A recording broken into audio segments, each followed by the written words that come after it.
श्री शिवाय नमस्तुभ्यम। हर हर महादेव। प्रिय भक्तों, आप सभी का स्वागत है वास्तु तिथि परिवार में। भक्तों, जैसा कि आप सभी जानते हैं कि 17 अगस्त 2026 यानी आज ही के दिन पड़ रहा है सावन महीने का तीसरा सोमवार। और दोस्तों, आज ही के दिन पड़ रही है सावन महीने की नाग पंचमी तिथि। भक्तों, यह वो चमत्कारी तिथि है जो सावन महीने में पड़ने वाली सबसे बड़ी तिथि मानी जाती है, क्योंकि यह पावन तिथि श्रावण महीने के तीसरे सोमवार के दिन पड़ रही है और इसका बहुत ही विशेष महत्व माना जाता है। पूज्य गुरुजी ने कहा है कि यदि यह शुभ घड़ी सावन महीने की नाग पंचमी तिथि सोमवार को पड़ जाए तो भक्तों, सावन के इस पवित्र महीने में इन 3 वृक्षों को छूकर एक दिया जला आना। छप्पर फाड़कर होगी धन वर्षा, कंगाल भी बनेगा धनवान, इतनी धन दौलत आएगी कि संभाल नहीं पाओगे। जन्मों जन्मांतर की गरीबी तत्काल हो जाएगी दूर। अगर विश्वास नहीं तो 17 अगस्त 2026 सावन माह नाग पंचमी के दिन प्रैक्टिकल करके देख लेना।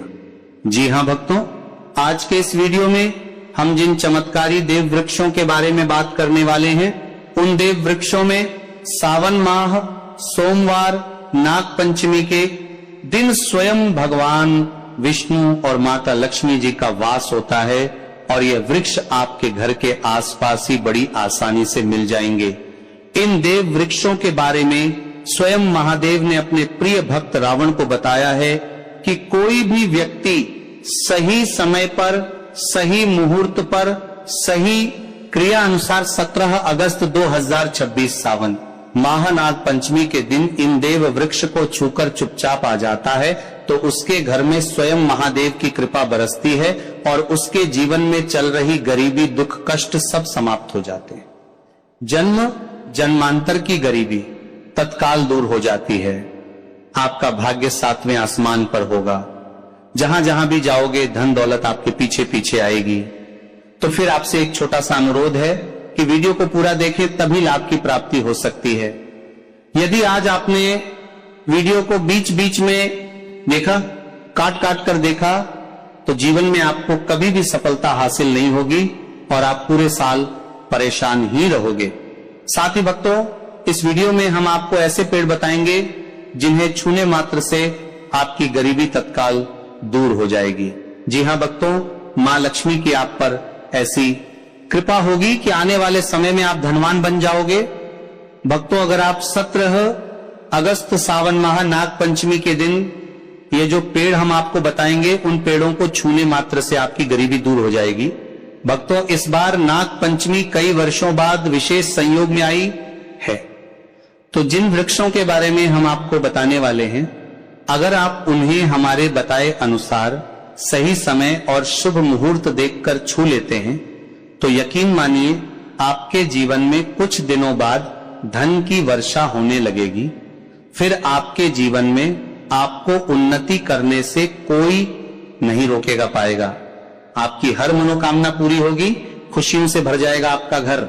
यदि आप 17 अगस्त सावन माह नाग पंचमी के दिन इन देव वृक्षों को छू लेते हो तो तीनों देव ब्रह्मा विष्णु महेश का आपको आशीर्वाद मिल जाएगा। इसीलिए भक्तों, इस वीडियो को पूरा देख लीजिए। तो चलिए जानते हैं कि कौन से ऐसे पौधे हैं जिनको 17 अगस्त सोमवार नाग पंचमी के दिन छूकर आ जाना है। लेकिन उससे पहले अगर आप इस चैनल पर नए हैं तो चैनल को सब्सक्राइब करके वीडियो को एक लाइक जरूर करें। साथ ही आप अपनी राशि या अपने शुभ नाम को कमेंट बॉक्स में जरूर डाल दें, क्योंकि हम आपकी राशि से जुड़ा भाग्य भी बताते हैं और भाग्य में चल रही परेशानियों को तत्काल दूर करने के लिए आसान से आसान उपाय भी बताते हैं। इसीलिए आप अपनी राशि कमेंट बॉक्स में जरूर डाल दें। तो भक्तों, उन चमत्कारी वृक्षों को बताने से पहले हम आपको 17 अगस्त सोमवार नाग पंचमी के बारे में जानकारी दे देते हैं। 17 अगस्त 2026 सोमवार को पड़ने वाली नाग पंचमी हिंदू धर्म का एक पवित्र त्योहार है। इस दिन नाग देवता और भगवान शिव की पूजा की जाती है। मान्यता है कि नागों की पूजा करने से सर्प भय दूर होता है, काल सर्प दोष से मुक्ति मिलती है और घर में सुख, शांति व रक्षा बनी रहती है। इस वर्ष सावन सोमवार का विशेष संयोग भी है।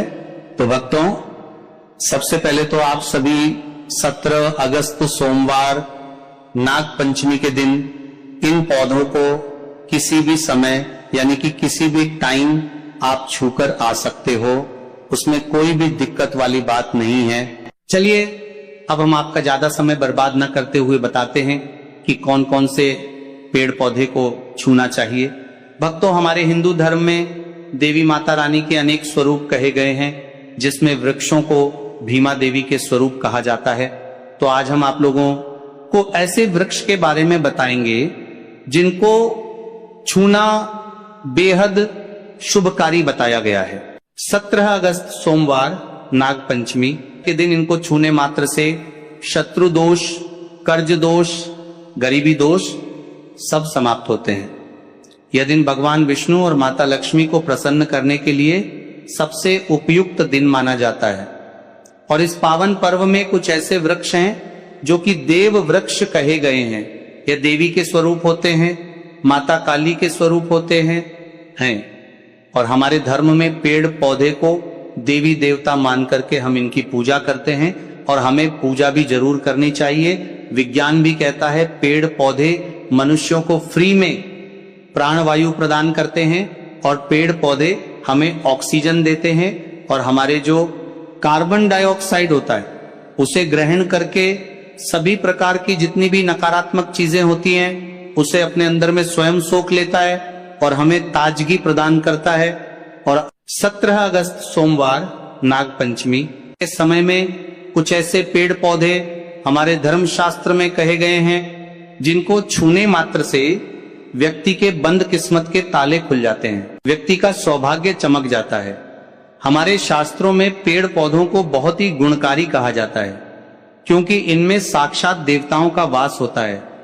अनेक बीमारियों का उपचार पेड़ पौधों में ही छुपा है। पेड़ पौधों में कई जड़ी बूटियां पाई जाती हैं और भगवान श्री कृष्ण ने गीता में स्वयं कहा है कि वृक्षों में मैं पीपल का वृक्ष हूं। पीपल के वृक्ष को वृक्षों का राजा कहा जाता है क्योंकि पीपल वृक्ष की जो आयु होती है सबसे ज्यादा होती है, सबसे अत्यधिक होती है। पीपल वृक्ष सर्वशक्तिमान होता है, पूजा पाठ में अत्यधिक इसका महत्व होता है। तो चलिए आज हम आप लोगों को छुए जाने वाले 17 अगस्त सोमवार नाग पंचमी के दिन वृक्ष के बारे में बताएंगे। तो कमेंट में हर हर महादेव अवश्य लिख दीजिए क्योंकि जब भगवान भोलेनाथ का नाम लिखा या बोला जाता है तो भगवान भोलेनाथ उस व्यक्ति से बहुत ही जल्दी प्रसन्न हो जाते हैं। भक्तों, हमारे धर्म शास्त्र में अनेक ऐसे वृक्ष हैं जिन्हें कल्याणकारी और मंगलकारी माना गया है। यह वृक्ष केवल पर्यावरण के लिए नहीं बल्कि हमारे जीवन के लिए भी बेहद महत्वपूर्ण होते हैं। खासकर अगर आप 17 अगस्त सोमवार नाग पंचमी के दिन इन वृक्षों को छूते हैं तो आपकी सारी परेशानियां, कष्ट, दुख और तकलीफें खत्म हो जाती हैं। इस दिन इन वृक्षों का असर कई गुना बढ़ जाता है। इस दिन शक्ति धरती लोक में आ जाती है और इस दिन हर वस्तु में प्राण और चेतना का संचार होता है। जब यह शक्ति पूरे ब्रह्मांड में फैली होती है तो जितने भी पेड़ पौधे, जीव जंतु और चल वस्तुएं हैं सब में शक्ति जागृत हो जाती है। इस विशेष समय में अगर आप देवी स्वरूप कहे गए पेड़ पौधों को जाकर छू लेते हैं तो आपके जीवन के सारे दुख, कष्ट, रोग और परेशानियां समाप्त हो जाती है। खासकर काल सर्प दोष, मंगल दोष, शनि दोष और राहु दोष जैसी समस्याएं तत्काल अपना असर छोड़ देती है और पूरी तरह समाज समाप्त हो जाती है। भक्तों, आज हम आपको 4 से 5 देव वृक्षों के बारे में बताने वाले हैं जिन्हें हमारे धर्म शास्त्र में बहुत महत्वपूर्ण माना गया है। ये चारों वृक्ष आपके जीवन में सुख, समृद्धि और खुशहाली लाने के लिए बेहद प्रभावशाली होते हैं। इसीलिए इस वीडियो को ध्यान से देखना क्योंकि अगर आपने इसे बीच में काट कर देखा तो बाद में आपको पछताना पड़ सकता है। 17 अगस्त सोमवार नाग पंचमी का पर्व ऐसा है जब आपको लंबी लंबी पूजा पाठ करने की जरूरत नहीं होती है।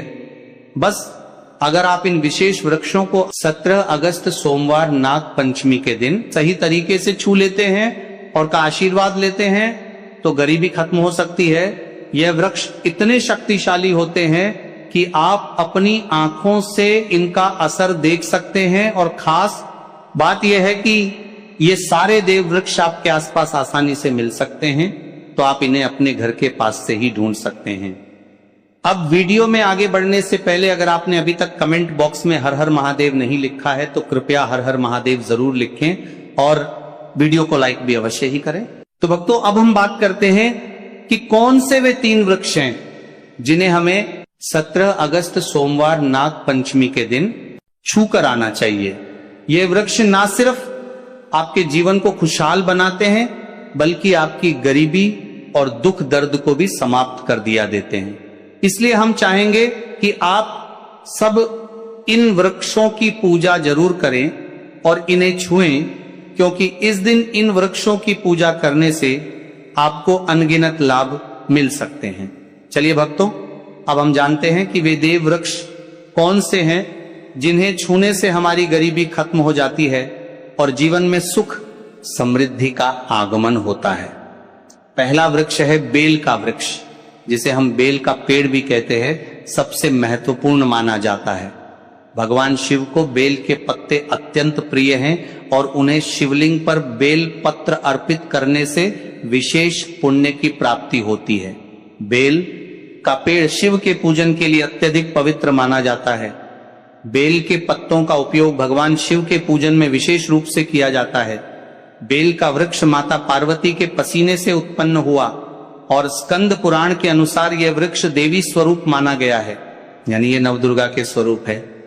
स्कंद पुराण की कथा में कहा गया है कि बेल वृक्ष की जड़ में गिरजा, तनों में माहेश्वरी शाखाओं में, दक्षिणाय नमो में माता पार्वती, फलों में कात्यायनी, फूलों में गौरी और इस वृक्ष के संपूर्ण शरीर में मां लक्ष्मी जी का वास होता है।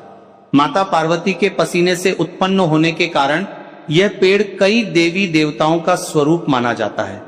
इसीलिए यह वृक्ष धार्मिक रूप से अत्यंत महत्वपूर्ण है। अगर आप संध्या काल में शिव मंदिर या नवदुर्ग मंदिर के पास बेल के वृक्ष के नीचे घी का दीपक जलाते हैं तो व्यक्ति धनवान, गुणवान और पराक्रमी बनता है। इस पेड़ के स्पर्श से व्यक्ति के सभी मनोरथ पूरे होते हैं। इस पेड़ को छूने से पहले आपको एक खास मंत्र भी बोलना चाहिए। वह मंत्र है दर्शन बिल्व वृक्षस स्पर्शम पापनाश अघोर पाप संहार। एक विलंब शिवार्पणम का अर्थ है कि यहाँ पर एक विलंब शिवपर्पणम का अर्थ है बेल। वृक्ष का दर्शन और स्पर्श करने मात्र से सभी पाप समाप्त हो जाते हैं और शिव को चढ़ाया गया एक बेल पत्र पापों का नाश करता है। दूसरा वृक्ष है पीपल का वृक्ष। पीपल वृक्ष को हिंदू धर्म में अत्यंत पवित्र माना गया है। धार्मिक मान्यता के अनुसार पीपल के वृक्ष को छूने और श्रद्धा से प्रणाम करने से कई शुभ फल प्राप्त होते हैं। मान्यता है कि भगवान विष्णु का पीपल में वास होता है, इसलिए इसे स्पर्श कर प्रणाम करने से पुण्य की प्राप्ति होती है। मानसिक शांति और सकारात्मक ऊर्जा का अनुभव होने की बात कई लोग मानते हैं। नियमित रूप से श्रद्धा पूर्वक पूजा और परिक्रमा करने से जीवन की बाधाएं कम होने और सुख समृद्धि आने की धार्मिक मान्यता है। शनिवार या अमावस्या के दिन पीपल के नीचे दीपक जलाकर पूजा करने की भी परंपरा है। अब भक्तों, तीसरे उपाय के बारे में बात करते हैं। तो देखिए, सबसे पहले बात कर लेते हैं कि जो मां तुलसी है, इनके बिना श्री हरि विष्णु का पूजन और श्री हरि विष्णु का भोग दोनों ही अधूरे हैं। जब भी हम श्री हरि विष्णु को भोग कराते हैं, उनको भोग लगाते हैं, उसमें हम तुलसी दल जरूर डालते हैं। एक पत्ता डालेंगे लेकिन तुलसी दल जरूर डालते हैं, क्योंकि बिना तुलसी दल के श्री हरि विष्णु भोग अस्वीकार नहीं करते और इस महीने में तुलसी का पूजन करने से व्यक्ति को सौभाग्य की प्राप्ति होती है। उसके घर में कभी निर्धनता नहीं आती। आप देखिए, सबसे पहले तो आपको इस महीने में एक हरा भरा तुलसी का पौधा अपने घर में जरूर लगाना चाहिए। अगर पहले से आपके घर में तुलसी का हरा भरा पौधा है तो बहुत उत्तम है। अगर नहीं है तो इसके महीने में तुलसी जी का पौधा आप जरूर लेकर आए, क्योंकि यह सबसे श्रेष्ठ महीना है तुलसी के पौधे को अपने घर लाकर लगाने के लिए। दूसरी चीज कि देखिए, इस महीने में या उससे पहले आपके घर में तुलसी जी का पौधा सूख गया है, और अगर तुलसी का पौधा आपके घर में सूखा हुआ है तो उससे कौन सा उपाय है जो आप करके रातों रात अपने भाग्य को चमका सकते हैं? तो देखिए, अगर आपके घर में अगर तुलसी जी का सूखा हुआ पौधा है, इसमें आपको हरे हरे भरे पौधे से उपाय नहीं करना। आपके घर में तुलसी जी का अगर सूखा हुआ पौधा है, उसी से आप उपाय करेंगे, इस चीज का ध्यान रखें।